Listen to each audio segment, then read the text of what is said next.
tu les aimes. Oh oui, d'un grand amour. Oh oui, d'un grand amour.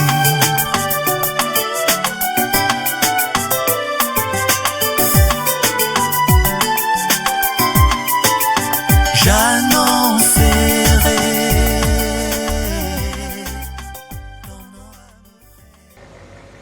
Bienvenue, fidèles téléspectateurs de la télévision El Chico. Vous êtes les bienvenus ce soir dans cette émission qui est proposée et dénommée Shiloh enseigne. C'est une émission chrétienne où vous avez l'occasion d'écouter avec la profondeur les enseignements sur la personne de Jésus et sur d'autres sujets qui touchent à la doctrine biblique. Ce soir, fidèles téléspectateurs, je ne suis pas seul dans ce plateau. Je suis donc accompagné d'un homme que je vais vous présenter.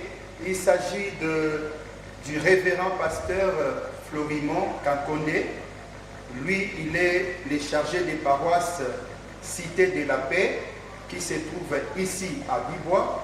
Et ensuite, il est le membre supérieur du comité national de l'église de El Chico en général. Avec lui, nous allons parler et partager autour d'un sujet très complexe et je crois que les enfants de Dieu seront très bénis. Je m'en vais déjà saluer mon invité de ce soir. Shalom, alléluia papa. Alléluia. Nous allons commencer par un truc. Il s'agit de votre salutation. Pourquoi vous ne voulez pas qu'on vous dise bonsoir, bonjour, et vous avez opté de vous saluer en termes d'alléluia? C'est une question comme ça qui m'arrive à la tête. En fait, c'est très bien, c'est une très bonne question. Oui. Je pense que nous avons opté, alléluia, amen. Oui. Le amen, c'est notre salutation chrétienne. Oui, oui. Comme les autres disent shalom, nous avons accepté alléluia. Ce qui veut dire qu'il soit loué, qu'il soit béni, qu'il soit glorifié. C'est ainsi que nous avons opté pour alléluia, amen. Merci fidèles téléspectateurs, vous avez déjà compris là que alléluia c'est aussi une forme de salutation, mais aussi la salutation qui glorifie le Seigneur, qui donne gloire à Dieu lorsque les enfants de Dieu se rencontrent. Ce n'est pas par leurs efforts, mais c'est par la grâce de Dieu. Déjà là, nous avons expliqué que le pasteur Florimond est marié. Vous êtes marié? Oui, je suis marié. Père de 6 enfants, oui. Des 6 enfants. 6 enfants, oui. Il est marié, père de 6 enfants, et la maman, elle s'appelle comment? Oui, la maman s'appelle Mbelou Monique.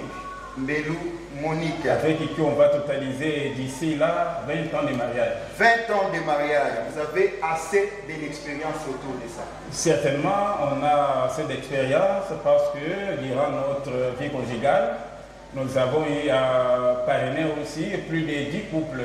Ça prouve que Dieu compte sur nous. Très bien. Le pasteur a dit que Dieu est en train de leur accorder sa grâce. Oui, c'est très bien. Mais nous allons déjà entrer dans le vif de notre sujet. Aujourd'hui, nous allons parler de votre église. Déjà, comment on appelle l'église? C'est quelle église? L'église où je suis en train de servir le Seigneur, je peux corriger votre expression, ce n'est pas mon église. C'est l'église de Jésus-Christ dans laquelle je suis en train de servir. Oui. S'intitule l'église de Shiloh au Congo. Très bien. L'église de Shiloh au Congo, est-ce que vous pouvez nous parler de la santé de l'église? Comment évolue? Aujourd'hui, il y a une crise sur les plans évangéliques, sur les plans ecclésiastiques. On voit des crises, il y a des pasteurs qui sont aujourd'hui, vous allez m'excuser, déshonorés, et qui déshonorent même le nom de Jésus-Christ. Comment évolue votre église? Oui, je dois dire que l'église de Shiloh Congo évolue bien, surtout parce que nous sommes en train de travailler pour les comptes de Jésus-Christ. Je loue Dieu, surtout parce que l'église de Shiloh Congo, qui a totalisé depuis le 15 février, ici, 18 ans, depuis que cette église a commencé, jusqu'à aujourd'hui, l'église est unie. Et surtout, la plus grande des choses est que l'église a prêté déjà un bon nombre de fidèles à l'enlèvement. C'est ce qui est primordial pour notre Seigneur et Sauveur Jésus-Christ. Très bien, le pasteur est en train de parler avec douceur et avec beaucoup de maîtrise. Vous allez comprendre que c'est quelqu'un, un homme qui est très assis et qui maîtrise bien la chose de l'Éternel. Pasteur, est-ce que nous pouvons connaître la durée de votre église? Et vous pouvez aussi nous parler de son existence. Elle a débuté quand et elle a déjà fait combien d'années? Oui, je pense que, je l'ai dit tantôt, l'église de Chilo-Congo a vu les jours depuis le 15 février 2004. C'est pourquoi j'ai dit qu'aujourd'hui, cette église totalise quelque chose de 18 ans, si je ne me trompe pas. Oui. Alors, sinon, c'est une église de Jésus-Christ, sinon sa santé est meilleure. Très bien, merci. Est-ce que nous pouvons connaître déjà comment vous êtes organisé sur le plan administratif? Vous êtes organisé comment? Vous êtes les chefs suprêmes. Aujourd'hui, nous avons des chefs suprêmes. Nous avons des leaders, nous avons des propriétaires de l'église, soi-disant l'église de Jésus-Christ, mais nous avons des propriétaires. Comment vous vous êtes organisé sur le plan administratif? Oui, je pense que tu viens de le dire. L'église ici est appelée l'église de Jésus-Christ. C'est-à-dire que l'église de Jésus-Christ a un seul chef, qui est Jésus-Christ. Mais dans l'église telle que l'église de Chilo au Congo, l'église est structurée.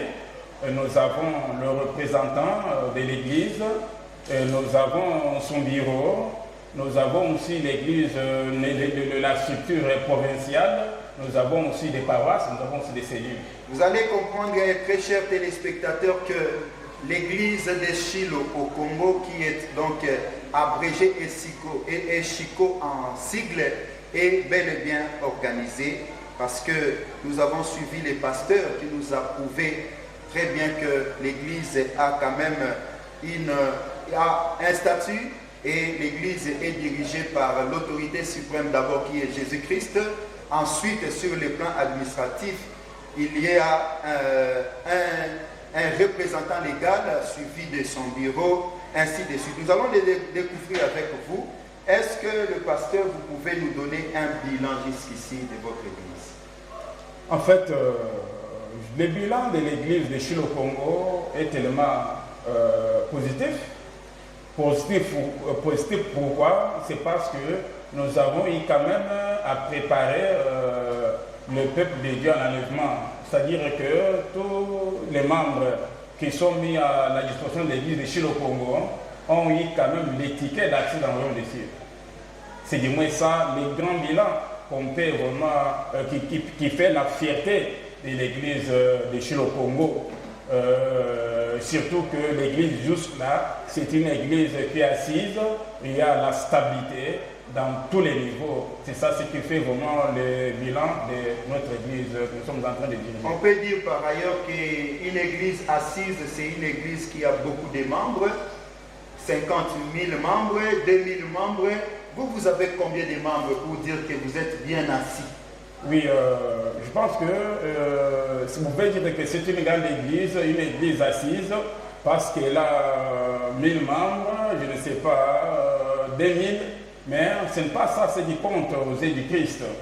Le Christ compte une grande église, le nombre de personnes qui pourront lui rencontrer dans les lieux et quand il fera son apparition.